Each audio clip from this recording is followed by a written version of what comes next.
When Claire said, "Thudded, Dad, you said too old to fly," they said I knew she wasn't said it talking about airplanes. She was talking about my life. And I knew right then this house, the house Margaret and I paid off brick by brick, had a price tag in her head. Before we continue, please subscribe to the channel and tell us where you're listening from. It was a Sunday in late September 2020. Annapolis sunlight slicing through the kitchen window and landing on the scuffed leather of my old flight bag. I'd turned 60 that week. 60, not senile, and Claire stood across the island like a strategist at a briefing. She smiled sweetly, but her eyes swept the room. Stair rail, pantry door, crown molding, like a realtor casing a property. "You're still too old to fly, Dad. You need structure." Her voice buckled for half a second on structure, and I heard a ghost of the night. Mom didn't come home from the hospital. Fear, brief and naked, before control snapped back into place. She pushed a printout toward me. "Home safety checklist," she said brightly. At the bottom she'd written in neat blue pen, "Next steps, Evan can assess market value just for planning." I slid the paper back. The corner nicked my palm, a precise red dot blooming on my skin, a coordinate. I didn't argue. Logistics officers don't fight surface waves. We watched the currents underneath.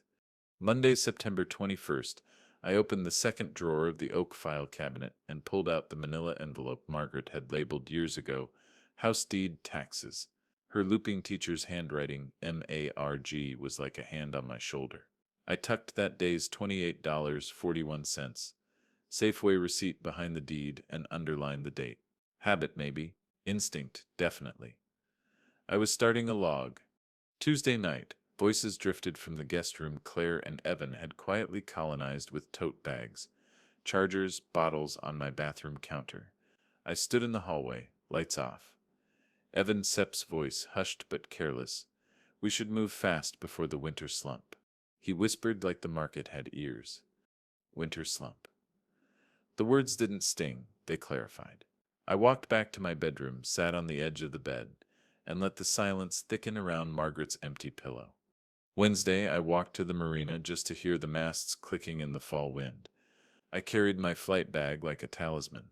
Annapolis in autumn smells like salt and oak leaves. On the way back, I paid the property tax, $5,984, due December 31st, by check at the post office. The clerk stamped the receipt. September 23rd, 2020. I slid it behind the deed. Paper doesn't shout. It waits quietly for the right hand to lift it. Thursday morning brought omelets and soft manipulation. "Think of it like a Fitbit," Claire chirped, "but it calls me if you fall." She wasn't looking at me. She was photographing the stair rise measurements for a contractor. The quiet invasion made my skin prickle. That afternoon they went for a drive, my spare key glinting on Evan's ring as they left. I opened my nightstand, lifted the velvet box, and held Margaret's wedding ring in my palm. 14K gold, worn prongs, not valuable to anyone but us. It tapped softly against my skin, like a compass needle finding north. What hurt wasn't that my daughter worried, it was that she confused control with love. Friday, I made a list. PCP appointment. Eyes. Lawyer, Dennis. Dennis Cole, Navy buddy turned attorney, chess opponent since 2012. When I texted him, he didn't ask why. He just replied, "Tuesday 0900 City Dock Coffee." That's how men talk when answers end up in affidavits. Saturday afternoon smelled like fire pits and soap suds. Kids laughed down the street. I sat on the back steps with a beer and watched the oak tree where Claire, age 8, once spun in a pink dress until she collapsed laughing into leaves. Somewhere down the block, a starter grill coughed. I didn't know then that a grill would be my gavel, but I knew a tide was turning, and tides don't ask permission. That night, Claire lingered in the kitchen doorway. "We sir thinking," she started, "about having an assessor." "Who Sep's set?" I asked. "Me and Evan. We just want what Sep's best." "You keep saying Thiwi. Vic, you and I are the we that built this place. Your mother and I are the we that paid the mortgage." The air tightened. She smiled her soft consultant smile. "Of course, Dad. We charge us planning." Sunday morning, September 27th. I noticed the spare key hanging from a different hook. Not an accident.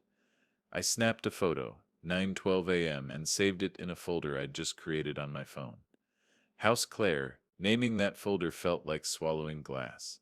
But you name a thing so you don't get lost inside it. That afternoon, she booked brunch at a Main Street place that sells oysters and sunrise spitzers. She watched me like a nurse checking reflexes. It sent fine, Claire. You stir not fine. You stir 60. I sliced my crab cake sandwich in half. Being 60 means I know the difference between help and a takeover. She laughed like I'd told a joke. Zillow guessed the house was worth around 700 grand. To me it was 27 Thanksgivings, 103 arguments, 2 broken elbows, 1 Christmas tree that fell and stayed horizontal because Margaret couldn't stop laughing. Banks see numbers, families feel weight. That night I opened the storage bench in the hall and pulled out what mattered. Deed folder, wills, the inventory Margaret and I made the year she got sick. I weighed the stack like charts before a storm watch. I didn't know that by the following May I'd hand my daughter a letter she'd refused to read, while neighbors watched with paper plates in their hands. I only knew this if I didn't steady my course now. They'd move me like furniture. Monday, September 28th, I stored my flight bag in the hall closet top shelf left side. I noted the time. I wrote that Claire said, "You're too old to fly," Sunday at 5:14 p.m. Standing by the same island I'd repaired in 2007. I wrote that Evan whispered winter slump, that the key had moved, that taxes were paid. It looked mundane, it was mundane, and it was undeniable truth. You don't win against people who call manipulation care by barking. You measure, you file. You let them believe they sipped your steering while you chart the channel in the dark. And you wait quietly for the moment shore and chart a line, and you can say without rage, "No, not that way." By October 1st, Margaret's dining chair sat half an inch off its mark. I slid it back, felt her laughter buzz through me like a trapped bee, and understood the next thing they moved wouldn't be furniture. It would be me. Christmas 2020 was the first without Margaret. By then, the house had already started to feel tilted.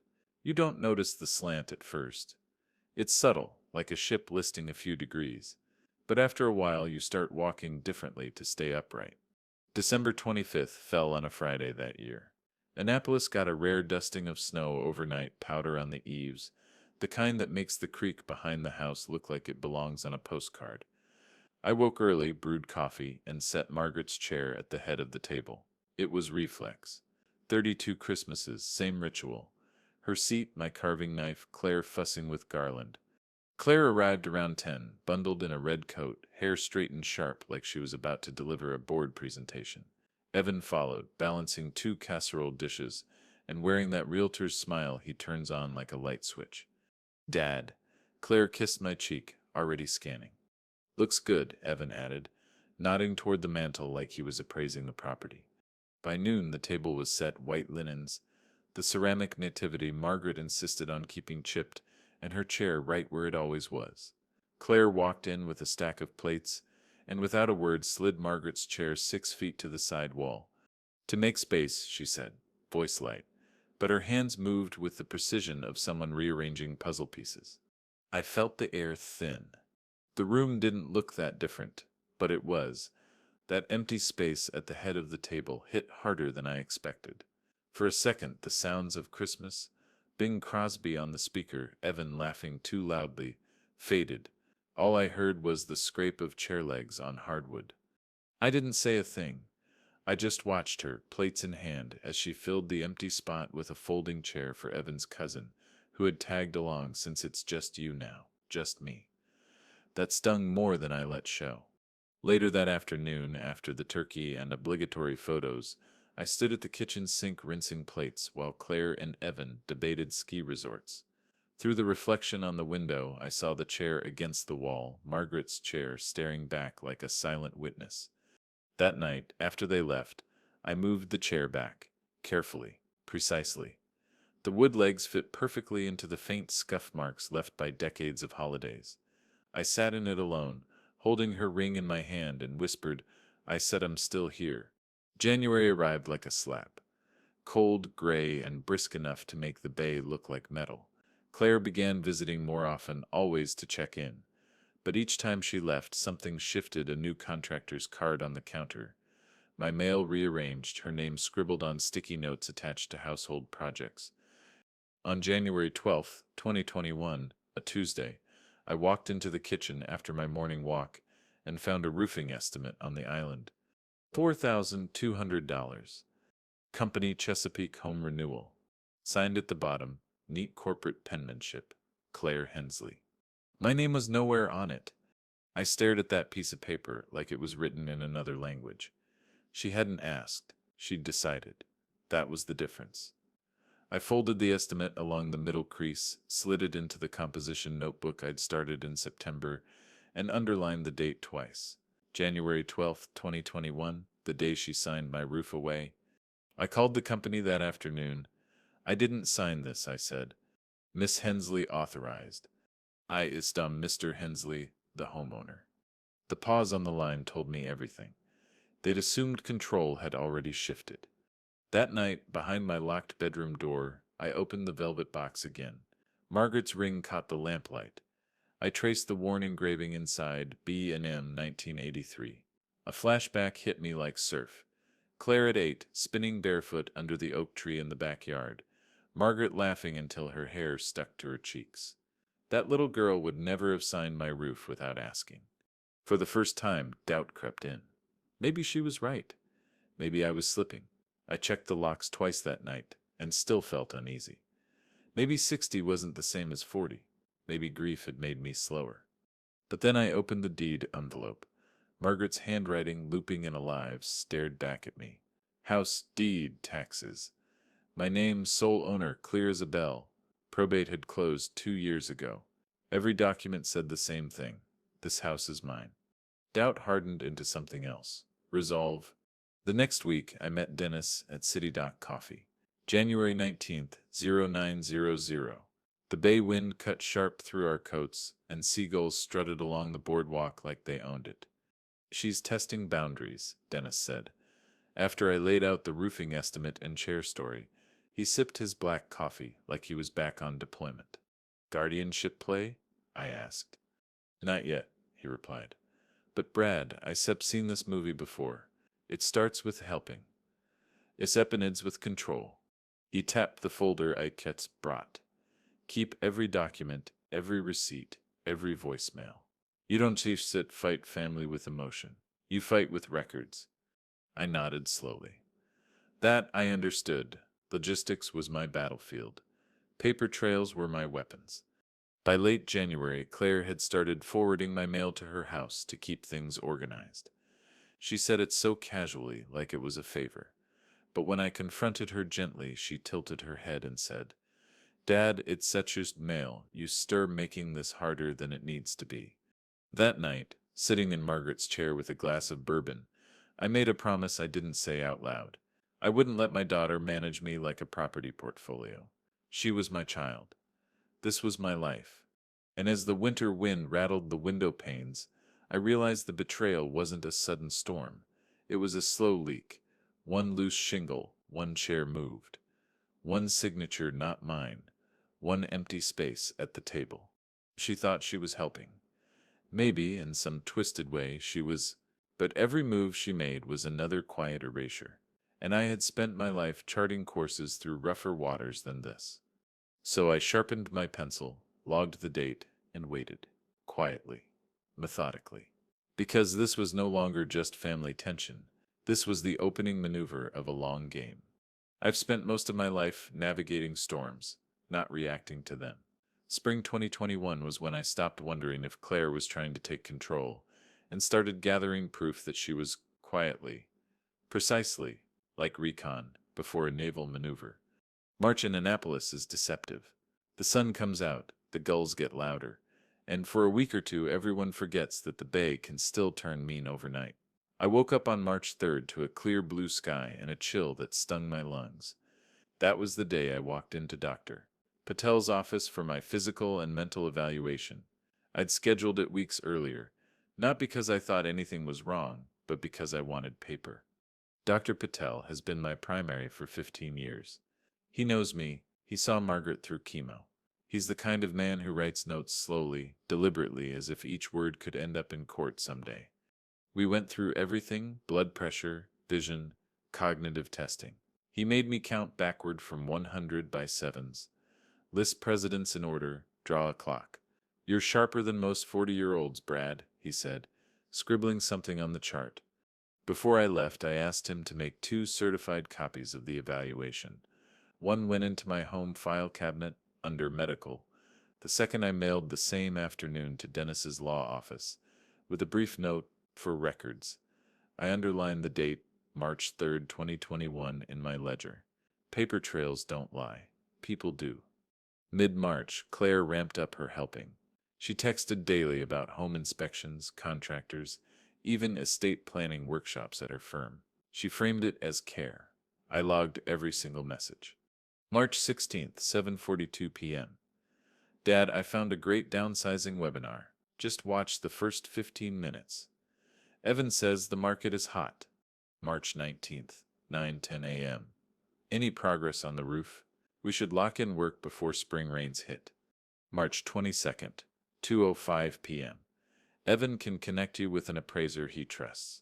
Don't overthink this. Each text went into a folder labeled Claire Comms. Screenshots, dates, times. I wasn't paranoid. I was preparing. By late March, I'd stopped answering most of her messages in real time. Silence made her nervous. Nervous people make mistakes. On April 15th, Dennis and I met at his place, a small colonial just off King George Street. We sat on his porch with 2 tumblers of bourbon, watching a sailboat tack hard against the wind. The ice clinked like distant rigging. You stir not crazy, Brad, Dennis said flatly. You stir being cornered. I handed him a manila envelope, printed texts, the roofing estimate, my notes. He flipped through them slowly, his lawyer face replacing the Navy buddy. She sips escalating, paper trails, and Dr. Sips notes. Good, you sipped, you're building a wall, she 1 foot see until she hits it. He leaned back, eyes narrowing. Control, I said. Mine. Dennis nodded. Then we start documenting everything. Titles, deeds, insurance. If she tries to argue diminished capacity or guardianship, we bury her under your own paperwork. You stout or logistics guy. Treat this like a supply line, airtight. I'd spent decades running naval supply chains where one missing form could sink a deployment. Applying that same discipline to my personal life felt cold, but necessary. My daughter wasn't just drifting, she was steering. Probate had closed back in 2018. The title was clear: Bradley Hensley, sole owner. No trusts, no joint tenancy. I pulled copies from the file cabinet, laid them on the dining table like charts on a captain's map. Deed, insurance, bank statements, tax receipts. Each document was a brick in a wall she couldn't see but would eventually crash into. Sandy Miller, my neighbor 2 houses down and a discreet realtor, came by April 23rd. She's been in the neighborhood 30 years. Never one for gossip. I told her in measured terms that I wanted a quiet, off-market valuation of the property. She raised an eyebrow but didn't ask why. It's worth knowing, she said simply. Within a week, she slipped a plain envelope through my mail slot, 2 pages, comps from 3 nearby homes. Average estimate, $699. She wrote in neat pen at the bottom. Market strong, could move quickly if needed. I didn't call her back immediately, but I filed the envelope behind the deed, date stamped April 28th. Information is power. Timing is everything. The more I went quiet, the more Claire pushed. Late April, she called me while I was working on the boat engine. I let it ring 3 times before answering. Dad, we need to talk about future planning, she said, using that corporate tone that makes every sentence sound like a strategy slide. We are talking, I said, wiping grease off my hands. I mean, real planning. Evan and I are just worried you'll be alone in that big house. What if something happens? Something that is happening, I replied. There was a pause, long, tight. Then you know this isn't sustainable. I could hear Evan in the background, whispering, feeding her lines. I pictured them on speakerphone, strategizing. When the call ended, I wrote down the time, April 27, 6:18 p.m., and what she'd said, verbatim. By May, I had a thick folder.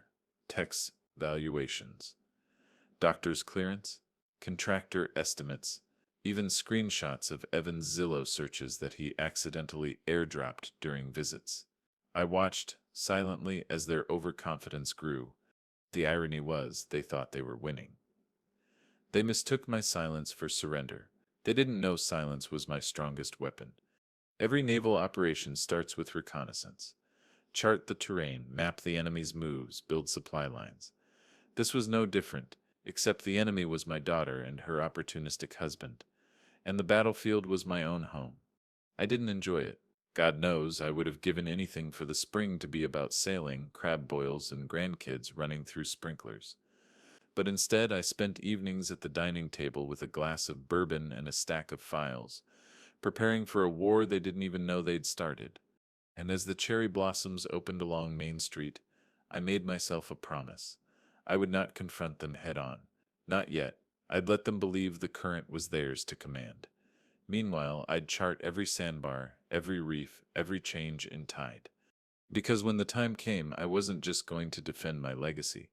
I was going to reclaim the wheel. There's a particular kind of warfare they don't teach in strategy manuals: the art of waiting. By summer 2021, I'd realized direct confrontation wouldn't work. Claire was too convinced she was helping, and Evan was too hungry to hide it. So I decided to let them win, or at least let them think they were.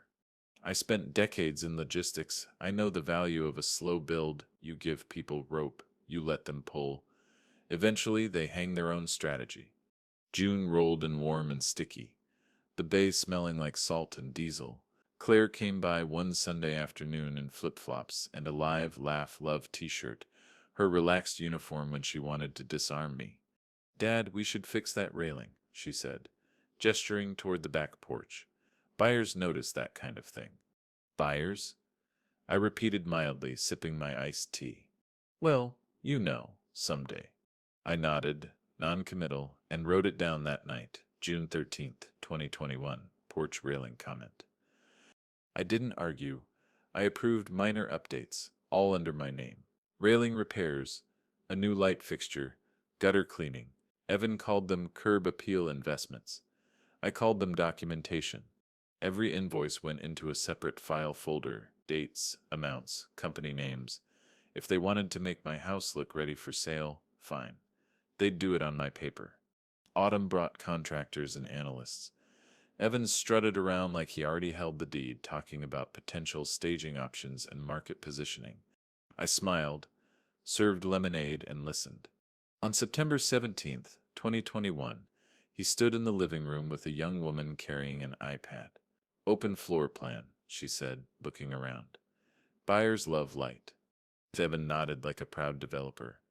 I excused myself to the kitchen, wrote the date, her name Lydia, and the phrases "open floor plan" and "buyers love light" into the ledger.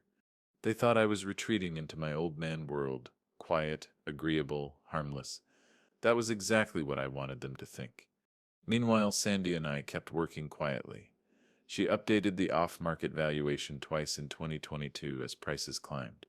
January 14th, 2022, $705,000. August 30th, 2022, $712,500. Each valuation arrived in a plain envelope slipped under my door like classified intel. I didn't act on any of it, but I filed and dated each one. Claire and Evan had no idea Sandy was on my side. She never parked in my driveway. She never lingered. She knew discretion like a second language. She'd watched me fix engines in the driveway for years. She understood I didn't move without a plan. The emotional cracks started showing around Christmas 2022. Claire invited me to their house for dinner. A rare reversal. I accepted. Her dining table was modern, minimalist, the kind that looks good on Instagram but feels cold in person.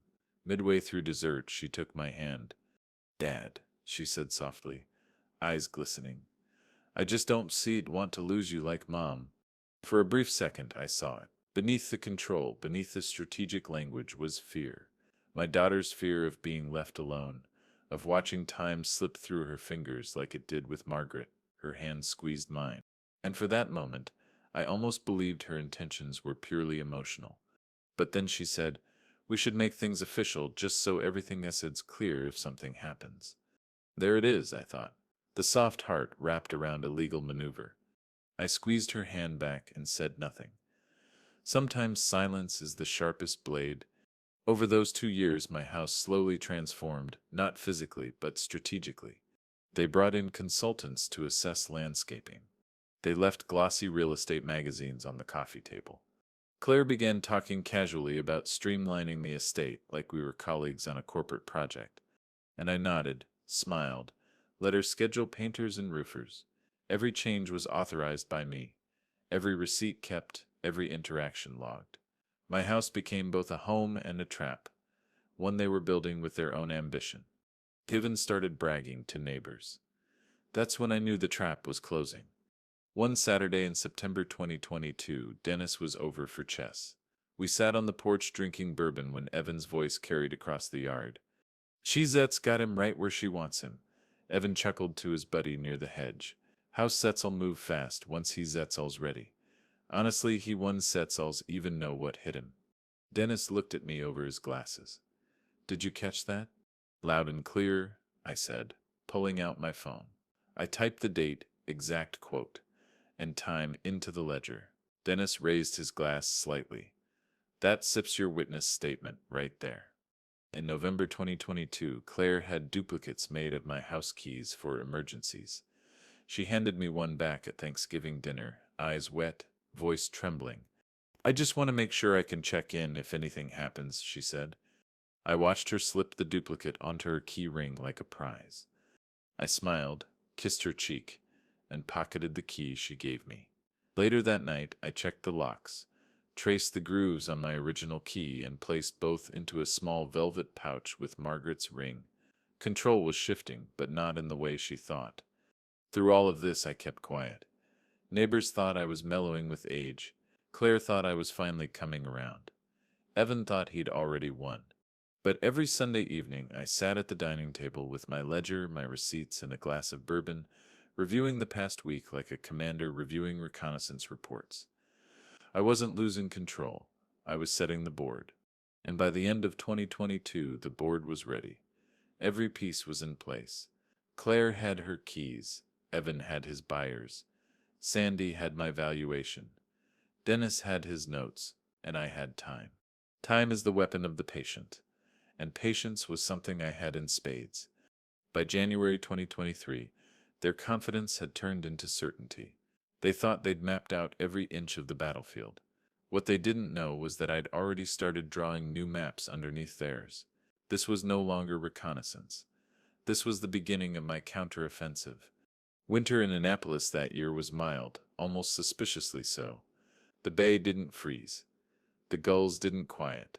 The air had that sharp, metallic taste that comes before a storm, and I could feel something shifting beneath the surface.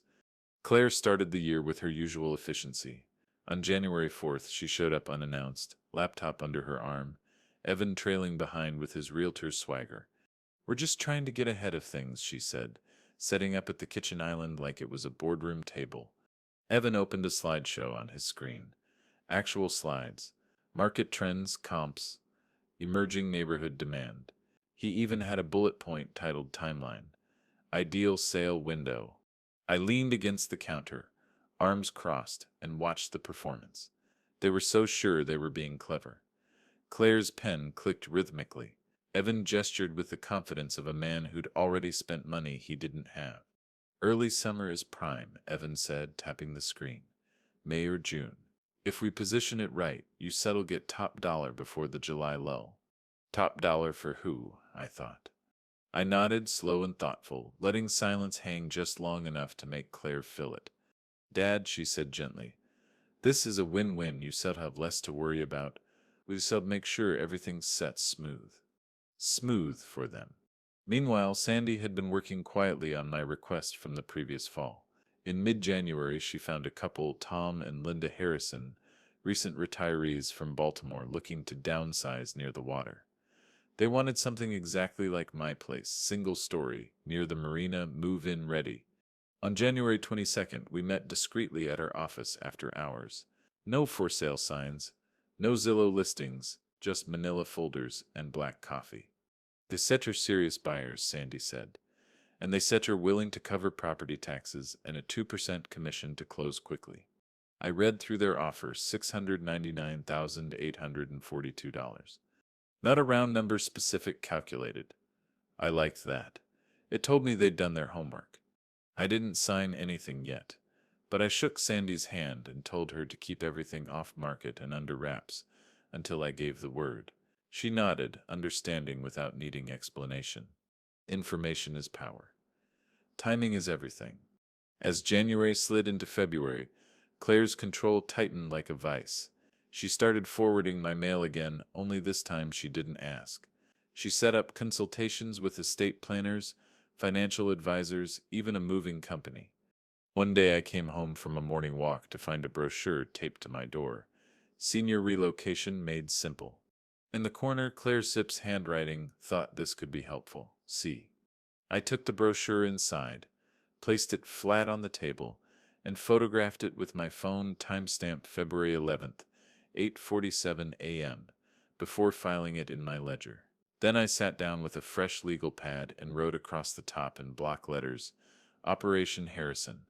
This was no longer just defense. This was planning. Mid-February, I invited Claire over for dinner, just her, no Evan. I made roast chicken the way Margaret used to, rosemary sprigs tucked neatly under the skin. We sat at the dining table with 2 glasses of white wine. For the first half hour, it felt almost normal.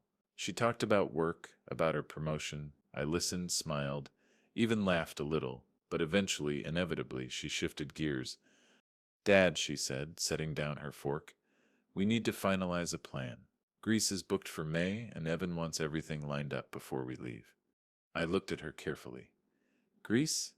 She nodded, proud. 2 weeks. Santorini, Athens, the works.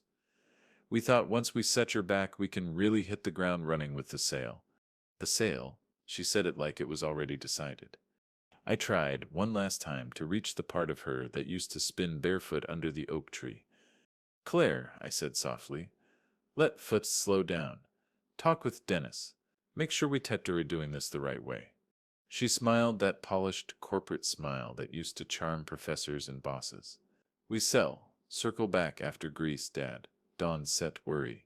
Circle back. That was the moment something in me shifted permanently. Hope drained out, replaced by cold, clear resolve. March arrived, and with it the Harrisons' finalized offer letter. They were flexible on closing dates, and Sandy confirmed their finances were clean. Dennis reviewed the offer and sent me a 3-page memo outlining the timeline if I chose to proceed. Brad, he said during our call on March 14th, this is solid. If you are going to do this, you hold the cards. Not them. I know, I said, and I meant it. I had every piece in place. Buyer. The Harrisons, vetted and ready.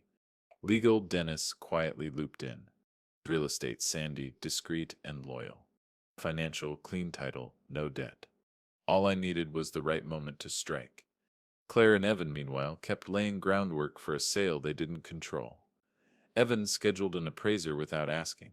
Claire set mail forwarding to her address. Their confidence was absolute. But confidence without caution is just arrogance.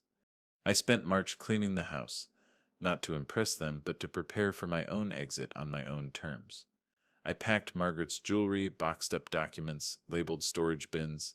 It felt both surgical and strangely emotional. Every night I sat at the dining table, ledger open, watching the final moves play out like a chess match entering its endgame. Claire believed she was 3 steps ahead. She didn't realize I'd already flipped the board. By the end of March 2023, my decision was made. I wasn't just going to sell the house. I was going to sell it while they were away and let reality greet them at the door. And as cherry blossoms started blooming down Main Street, I felt something I hadn't felt in a long time: control, quiet, deliberate control. The storm they were so sure they'd engineered was about to turn, and they'd never even see it coming.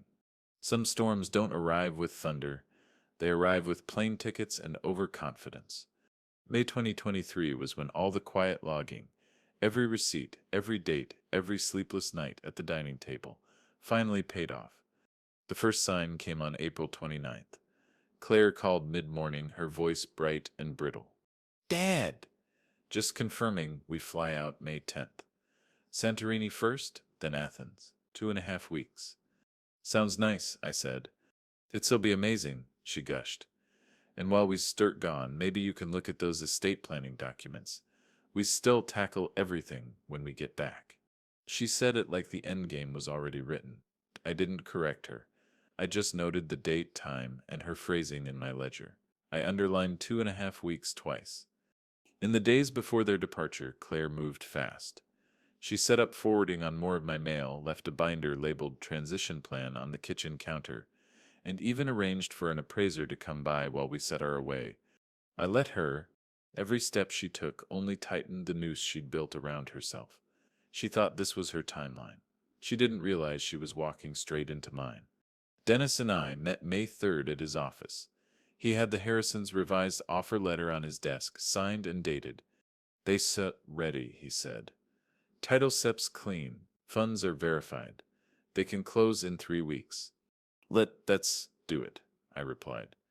He leaned back, studied me for a long moment. Brad, once you set this in motion, there's no walking it back. I know, I said evenly. I spent 3 years watching my daughter plan my future like a project. This is me taking the wheel. He nodded slowly, almost proudly. Then we moved fast. The Greece trip is your window. May 10th arrived like a calm before a storm. Claire and Evan came by early to check in. She fussed with the thermostat, left a stack of labeled folders on the island, kissed my cheek twice. Evan slapped me on the back like he was congratulating himself. We'll call from Santorini, he said, sunglasses perched on his head even though it was cloudy. I stood on the porch and watched their Uber disappear down the street. The moment the car turned the corner, I felt something click inside me, like a key turning in a lock. The house fell silent, but it wasn't an empty silence. It was strategic, operational. Step 1. Rekeying. On May 12th, 2 days after their flight, a locksmith named Carlos arrived at 9 a.m. sharp. He was recommended by Sandy, quiet, efficient, no questions. I walked him through the exterior doors, explained that I needed a full rekey new locks and fresh duplicates made only for me. He finished by noon. I paid him $312 by check and wrote May 12th rekey in the ledger. Claire's duplicate key handed to her in November 2022 with teary eyes and trembling hands was now useless metal. I held the new keys in my palm that afternoon, feeling their weight, not just metal, control. Step 2. Movers. On May 18th, I hired a local moving crew to pack and store essentials, documents, personal items, Margaret's jewelry, a few pieces of furniture. Nothing sentimental stayed behind. I'd arranged storage in a secure facility near the marina. The movers were fast, careful, and didn't ask questions. By the end of the day, my study, bedroom, and kitchen were stripped down to clean essentials. The house looked staged, not for Claire and Evan's buyers, but for mine. That night, I stood in the living room, listening to the echo of my footsteps on hardwood floors. It wasn't sadness I felt. It was clarity. 3 years of patient maneuvering were crystallizing into one decisive play. Step 3. Closing. The Harrisons were efficient. With Sandy coordinating and Dennis handling the legal side, the sale moved fast.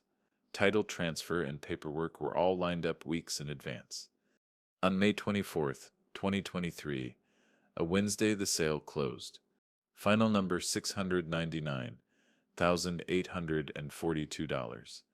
Net proceeds after taxes and fees, just over $680,000.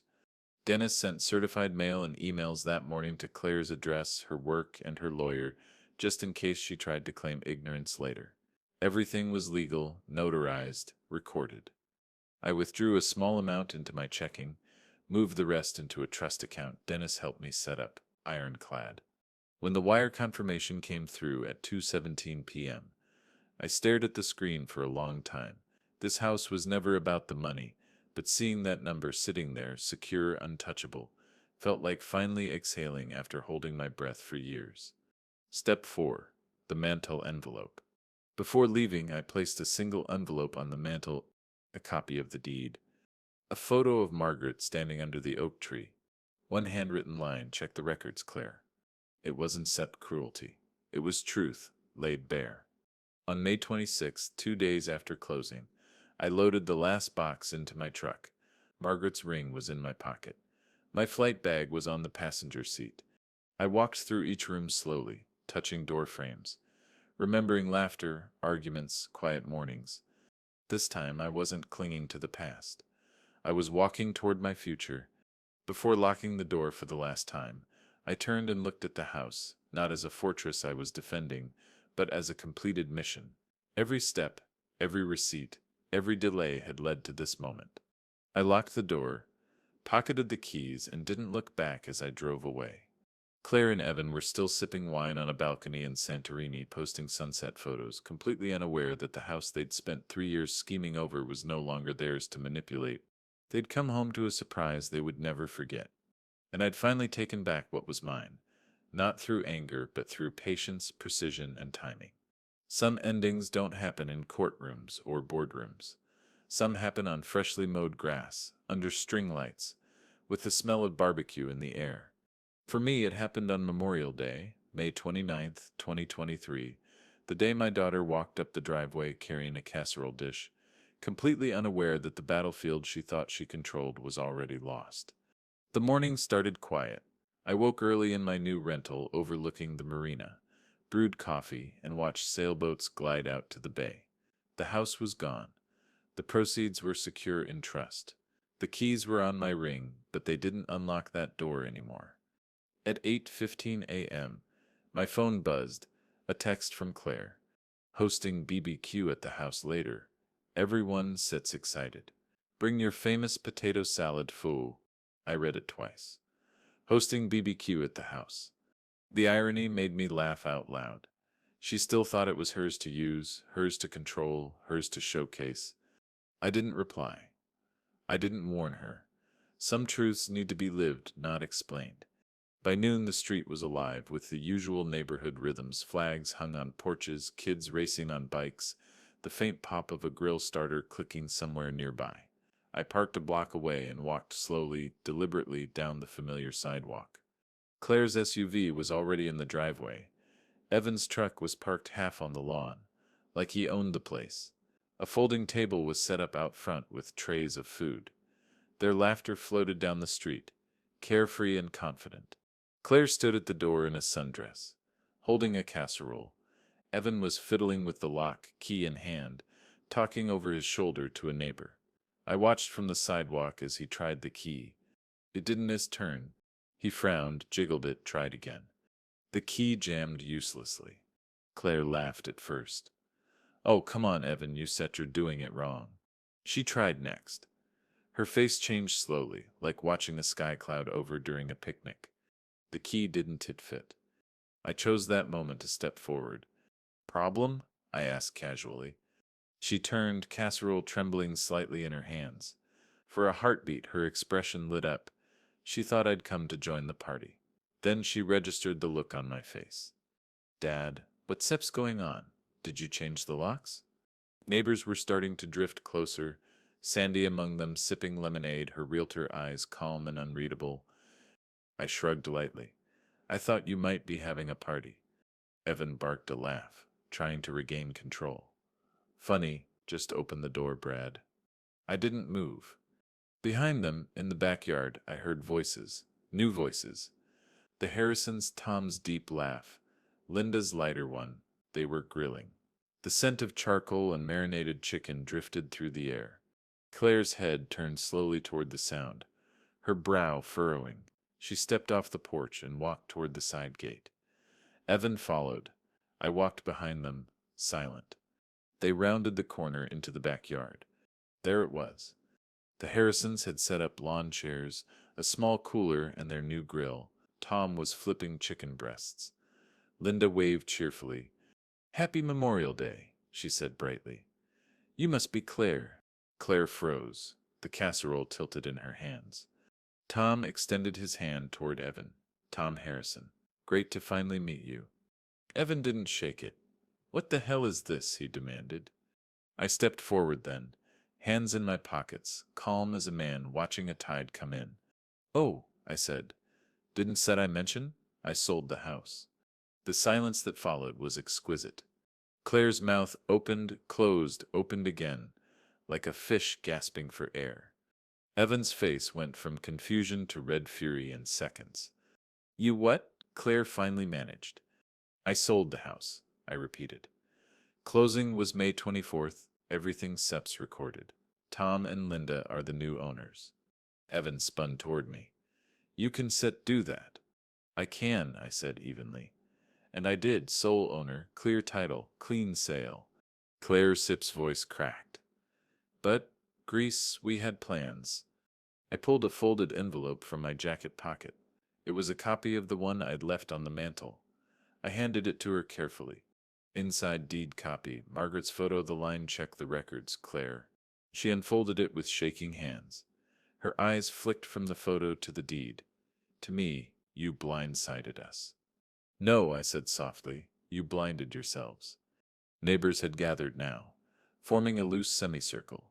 Sandy stood with her arms crossed, her gaze sharp. Dennis was there too, having walked over from his house down the block. He met my eyes, gave the slightest nod. Evan, cornered and furious, tried the legal angle. This smells like elder exploitation. Guardianship. Before he could finish, I pulled out Dr. Patel's certified letter, the same one dated March 3rd, 2021. Cleared mentally and physically, I said, handing it to Dennis, who read it aloud, just loud enough for nearby ears to catch the gist. Claire looked like someone had pulled the ground out from under her.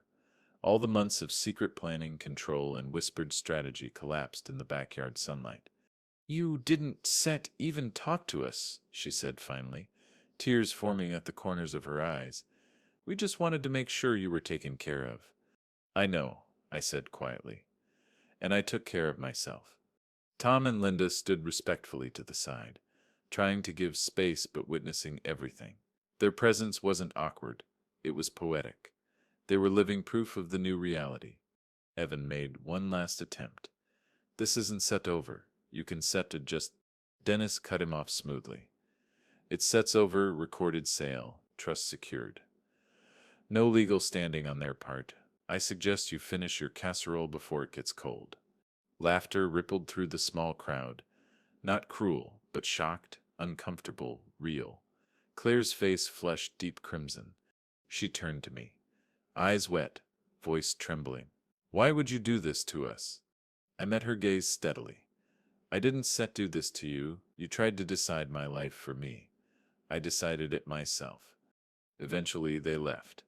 No barbecue, no celebration. Evan slammed the car door hard enough to make the windows shake. Claire sat in the passenger seat staring straight ahead, the casserole untouched in her lap. Tom and Linda walked over after they drove away. Are you sure you're okay? Linda asked gently. I nodded. I slept better than okay. I looked around the backyard one last time, the oak tree, the grill smoke curling into the air, the neighborhood watching. It wasn't a courtroom. It wasn't a dramatic TV moment. But it was justice. Clean, public, surgical. And after 3 years of quiet maneuvering, it felt perfect. The night after the barbecue, the air in Annapolis felt different, cleaner, lighter, almost like the bay after a storm passes, and the wind shifts just enough to clear the fog. For the first time in years, I didn't go to bed replaying conversations in my head. I didn't stare at the ceiling wondering what Claire and Evan were plotting next. I slept, deep, dreamless, uninterrupted sleep. But storms don't disappear. They echo. And in June 2023, those echoes arrived in the form of midnight voicemails, hushed neighborhood chatter, and unexpected moments of quiet peace. The first voicemail came June 2nd, 12:43 a.m.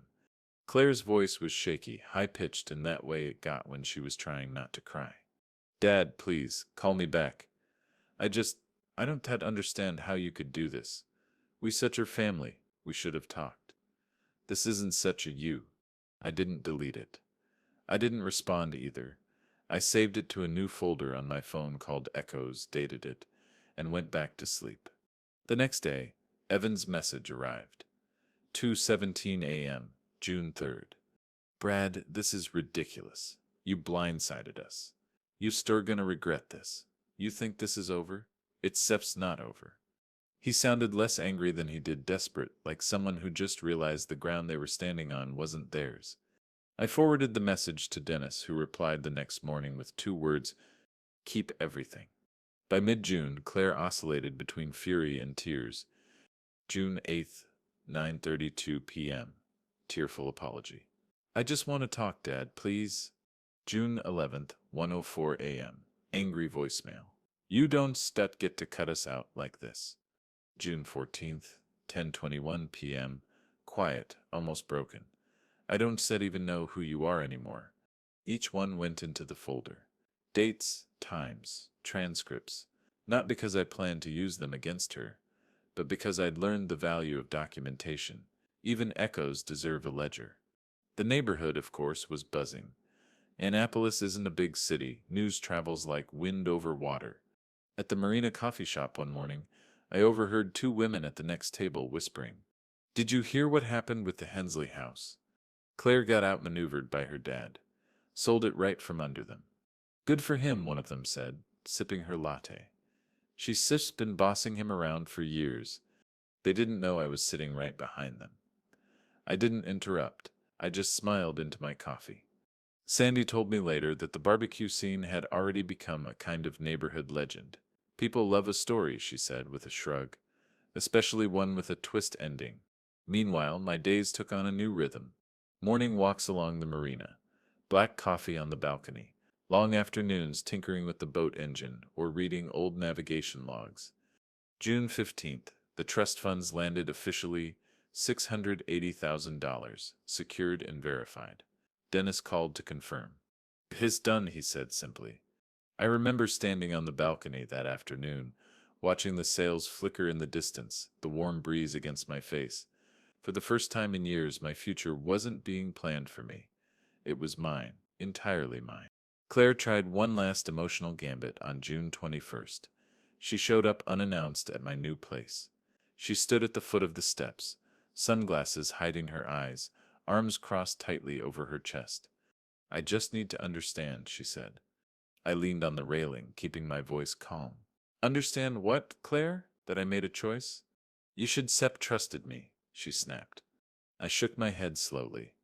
"Trust isn't this ownership." She flinched, like the words landed harder than she expected. For a moment I saw her, not the strategist, not the controlling daughter, but the little girl who used to wait for me at the pier, waving wildly when my ship came in. But nostalgia doesn't rewrite history. She left without another word. The rest of the summer passed quietly. The house faded from my daily thoughts like a storm moving out to sea. I replaced the tension with small joys. Crab boils with old Navy buddies, quiet nights watching thunderstorms over the bay, late afternoons repairing the mainsail. Every so often, I'd catch myself reaching for the phone when it buzzed late at night, expecting another echo. But over time, even the echoes grew faint. And in their place, something new took root: peace. Not the uneasy peace of avoidance. The earned peace of a man who finally reclaimed the helm of his own life. If Memorial Day was the storm's breaking point, late June was the moment the waters finally settled. By then the neighborhood chatter had quieted, the late-night voicemails had slowed, and even Claire's anger had cooled into something heavier: silence. But legal matters have a way of lingering like fog on the bay, and I intended to clear that fog on my terms. It started with a letter from Claire's attorney, dated June 12th, 2023. Dennis received it first. It wasn't aggressive, exactly. More like a fishing expedition wrapped in legalese. Words like undue influence and capacity floated between polite phrases. Evan's fingerprints were all over it. He'd probably dictated half the sentences. Dennis called me that afternoon. "Nothing to panic about," he said calmly. "But they set her probing, probably trying to find a way to contest the sale or your trust." I leaned back in my chair, looking out over the marina. "Can they?" "Not a chance," Dennis said. They sip, grasping at straws. But we pull, address it properly.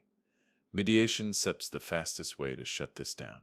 We scheduled it for June 30th, neutral ground, conference center off West Street. No judges, just lawyers, documents, and uncomfortable truths. The morning of mediation, Annapolis was muggy, the kind of humid heat that sticks to your shirt before you even reach your car. I wore a crisp white shirt, navy blazer. Old habits from naval briefings die hard. I arrived early. Dennis was already there, files spread neatly across the table. He glanced up and grinned. "You look like you sipper about to brief a fleet." "In a way," I said, settling into the chair. "We reviewed everything one last time." Dr. Patel Sipti's letter from March 3rd, 2021. Deed records showing sole ownership. Certified sale documents from May 24th, 2023. Voicemail transcripts and copies of Claire's texts. A notarized timeline Dennis had assembled like a legal minefield. "Let them walk into it," Dennis said, tapping the folder, one step at a time. Claire and Evan arrived late. She wore dark sunglasses despite the indoor lighting. Evan had that realtor swagger dialed down a few notches, but not gone. Their lawyer, a polished man named Russo, shook hands briskly but didn't make eye contact for long. The mediator, a woman named Caroline, called us to order. She was no-nonsense, mid-50s, with the voice of someone who's seen hundreds of family disputes unravel in these rooms. "Let SEPS begin," she said simply. Russo started with a cautious argument about concerns regarding decision-making capacity and the rapidity of the sale. He spoke smoothly, like he thought charm could substitute for evidence. Dennis didn't interrupt. He let Russo talk himself into a corner. Then Dennis opened the first folder and slid Dr. Patel Sip's certified letter across the table. "March 3rd, 2021, he said. "Full mental and physical clearance. No diminished capacity." Rousseau hesitated. Claire shifted in her chair. Evan looked at the ceiling. Next came the deed records, clean and clear. Then the certified sale documents, signed, notarized, and recorded well before they returned from Greece. Finally, Dennis produced the notarized timeline, a meticulous record spanning 3 years. Claire paled as she scanned the pages. Evan muttered something under his breath. Every step they thought was hidden had been documented. Every whisper had been turned into a legal breadcrumb. Caroline, the mediator, leaned back and folded her hands. "Unless your clients have new evidence, I suggest we move toward resolution," she said firmly. Russo cleared his throat. "Given the clarity of the documents, my clients are prepared to—" Claire cut him off. "Wait." Her voice cracked slightly. "He planned all of this for years. He blindsided us." I looked at her evenly. "I defended my life, Claire, quietly, thoroughly. You spent 3 years planning mine for me. I spent 3 years making sure you couldn't set." Silence followed, heavy, unmistakable. Even Evan didn't have a quip ready for that. The final agreement was simple, clean, and exactly what I wanted. No financial discussions without legal counsel present. No challenges to the trust or sale. Clear boundaries for future contact. They signed it reluctantly. Russo did it quickly, professionally. Claire hesitated the longest, pen hovering just above the paper. Finally she signed. It wasn't cinematic justice. There was no gavel, no applause. But as Caroline slid the signed documents into the folder, I felt something deeper than victory: distance. Real, legal, enforceable distance. After they left, Dennis and I sat for a while in the cool conference room, letting the air conditioning wash over us. "Well," he said, exhaling. "That sips that. That sips that," I echoed. As I walked out into the thick June air, I realized something unexpected. The legal battle had ended not with fury, but with finality. Claire hadn't just lost control of my house. She'd lost control of the narrative she'd built around me. And I'd regained something far more valuable than real estate or bank accounts. I'd regained my boundaries. Winter arrived quietly that year, slipping into Annapolis like a tide that rises while you're not looking. By December, the marina was mostly still, boats wrapped, docks frosted over in the mornings, gulls wheeling silently against the gray sky. For the first time in years, the house wasn't part of my winter routine. No frozen pipes to check. No holiday plans to coordinate with Claire. No tense dinners where every conversation felt like a negotiation disguised as family concern. Just me, a cup of coffee, and the quiet rhythm of the bay. On December 14th, I sat by the window in my new place, watching a light snowfall. It wasn't heavy, just the kind that drapes everything in a thin, quiet layer. My flight bag rested against the wall by the radiator, worn leather catching the soft light. Margaret's ring lay in my palm, cool and familiar. I hadn't worn it since the day I left the house in May, but I hadn't hidden it away either. It lived on my nightstand, always within reach, a reminder of both love and legacy. I turned the ring between my fingers, remembering the sound of Margaret's laugh under the oak tree, the way Claire used to spin barefoot in the grass as a child, her hair a halo in the summer light. For a moment, those memories felt close enough to touch. Then I remembered the whispered calls, the binders on the counter, the greased timeline. Memories are complicated that way. They hold joy and betrayal in the same breath. The holiday season that year was quieter. Claire sent a single Christmas card. It had a pre-printed message, a photo of her and Evan in matching sweaters, and her signature, nothing more. I didn't reciprocate, not out of spite, but because I didn't need to. Boundaries, once set, are like good mooring lines. They keep you steady through the winter. On December 21st, Dennis and I met at our usual spot, a small pub near the waterfront with low ceilings and a fireplace that always smelled faintly of oak smoke. "You look different," he said, after we sat down. "Older?" I joked.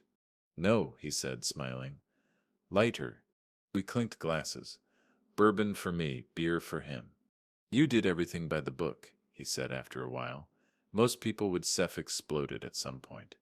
You waited, you documented, you executed clean. You set a precedent." "It was then about winning," I said. "It was about not losing what mattered." He nodded. "Claire Set'll figure herself out, eventually. Maybe not soon, but she Set'll know exactly where she stands." I didn't say it aloud, but part of me hoped he was right. Christmas Eve. I walked down to the marina just after sunset. The docks were slick with frost. The air sharp and clear.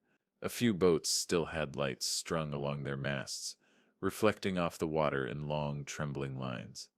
I stood at the end of the pier, hands in my coat pockets, watching my breath curl into the night. For so long, that house had been my anchor, not just physically, but emotionally. It was where Margaret and I built our life, where Claire grew up, where every memory, good and bad, seemed to live in the walls. But anchors aren't meant to hold you forever. Sometimes, if you leave them down too long, they become the very thing that keeps you from moving forward. I thought back to the moment. Claire said, "You star too old to fly." She wasn't talking about airplanes. She was talking about control, about steering my life like a vessel she believed she knew better than I did. She forgot that storms don't scare men like me, they define us. Selling the house wasn't revenge. It was reclamation. It was me taking back the helm after drifting too long in someone else's current. New Year's Eve came cold and clear. I stayed in, made a pot roast, and watched fireworks from my balcony as midnight rolled in. I wasn't lonely. Loneliness is what happens when you lose yourself in other people's plans. I'd found something better: solitude. Intentional. Solid. As the fireworks crackled over the bay, I found myself whispering words I didn't set plan. "You didn't set lose me, Claire. You gave me away." It wasn't bitterness. It was truth. A quiet truth that settled into the room like the last embers of a fire. The next morning, I packed my flight bag and drove to the small regional airport. I hadn't flown since before Margaret passed.